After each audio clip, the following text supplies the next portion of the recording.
Salam sehat bagi kita semua. Jumpa lagi dengan saya, Sehat Tentu, dalam pembelajaran kali ini tentang pola bilangan bagian 1. Kenapa saya katakan bagian 1? Nanti pola bilangan ini ada bagian 2, 3, dan seterusnya.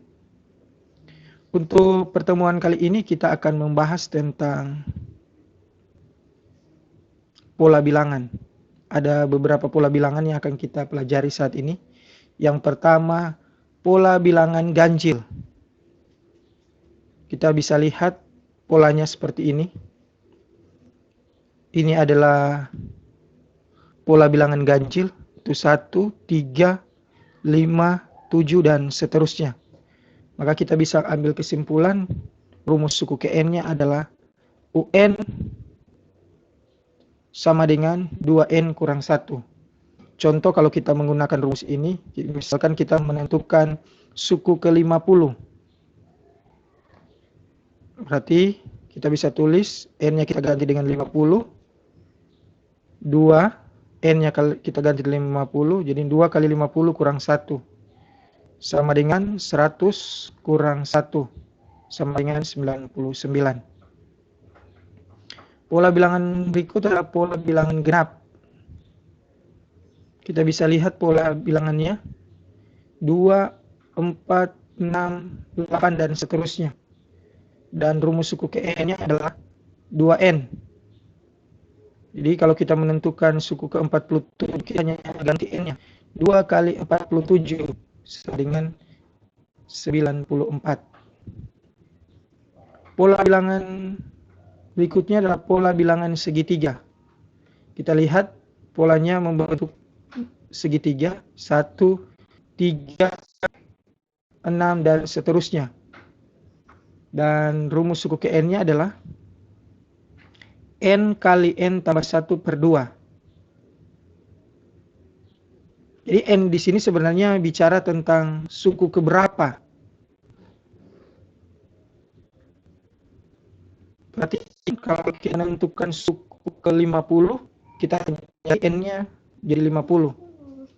50 kali 50 tambah 1 per 2. Sehingga hasilnya 175, itu didapat dari 50. 50 tambah 1, 51, 50 kali 51 per 2. 50 saja dibagi 2, 25 kali 51, 1270. Pola bilangan berikutnya pola bilangan persegi.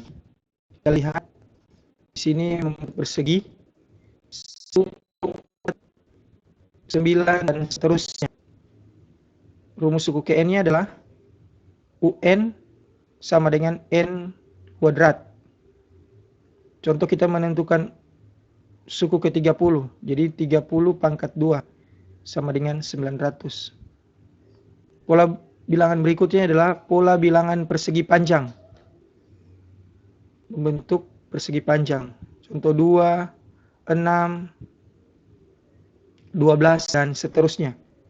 Rumus suku Kn-nya adalah UN sama dengan N kali N tambah 1. Contoh kita menentukan suku ke-15. Jadi 15 kali 15 tambah 1. 15 kali 16 sama dengan 240. Pola bilangan segitiga Pascal.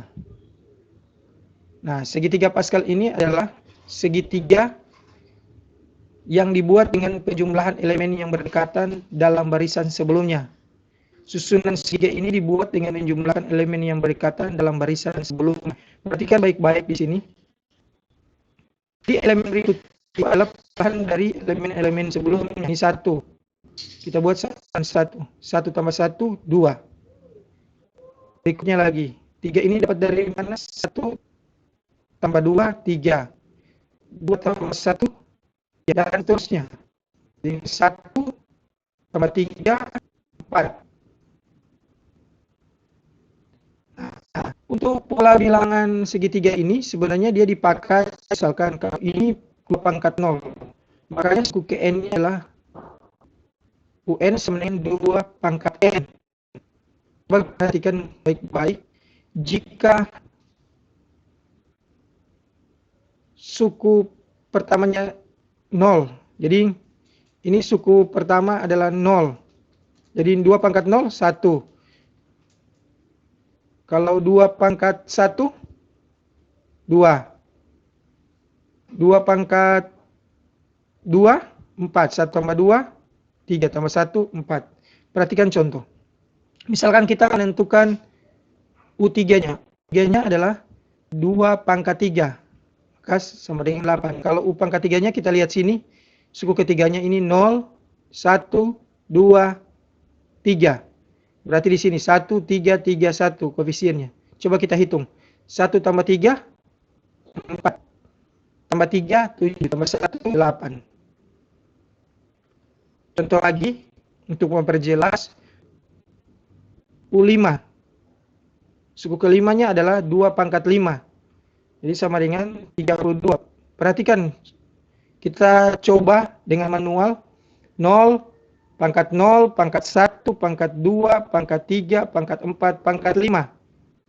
1 tambah 5, 16. 1 tambah 5, 6. Tambah 10, 16. Tambah 10, 26.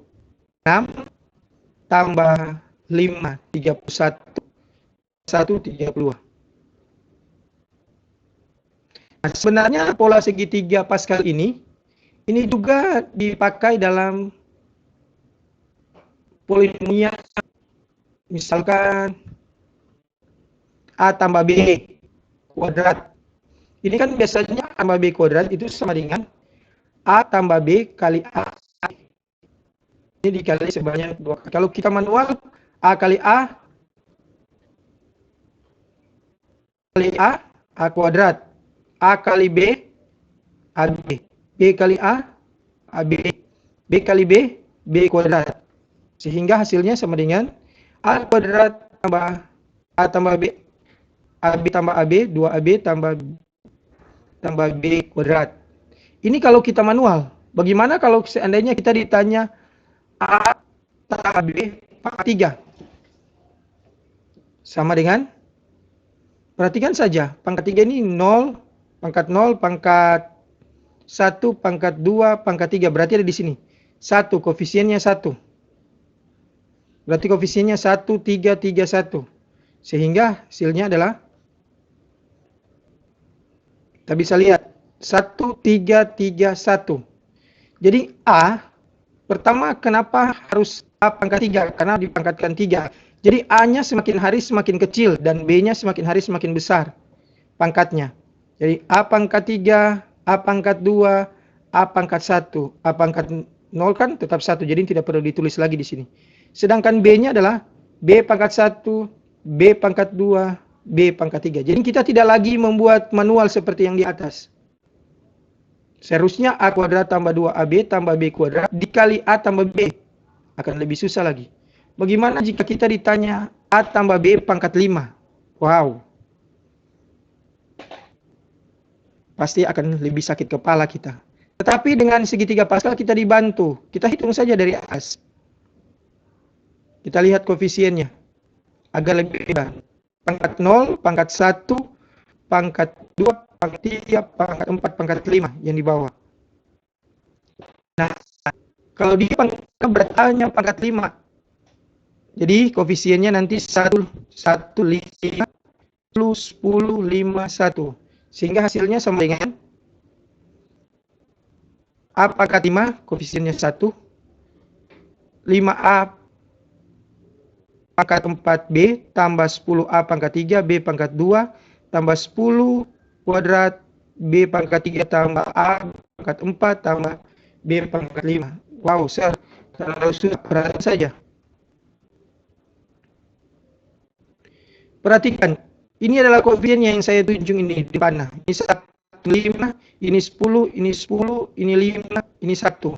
Perhatikan saja A pangkat 5-nya. Saya sudah katakan di atas, di pangkat 3, bahwa jika 3 berarti A-nya harus pangkat 3. Semakin hari semakin kecil. Dan B-nya semakin hari semakin besar. Berarti kalau pangkat 5 berarti pangkatnya mulai dari 5. 5, perhatikan, 4, 3, 2, 1. Di sini juga 0 sebenarnya. Jadi ini tidak perlu lagi ditulis. Karena A pangkat 0 itu sama dengan 1. Sedangkan B-nya lebih besar. B pangkat 1, B pangkat 2, B pangkat 3, B pangkat 4, sampai B pangkat 5. Sampai di sini bahasan dari saya. Tetap semangat, tetap jaga kesehatan. Bye.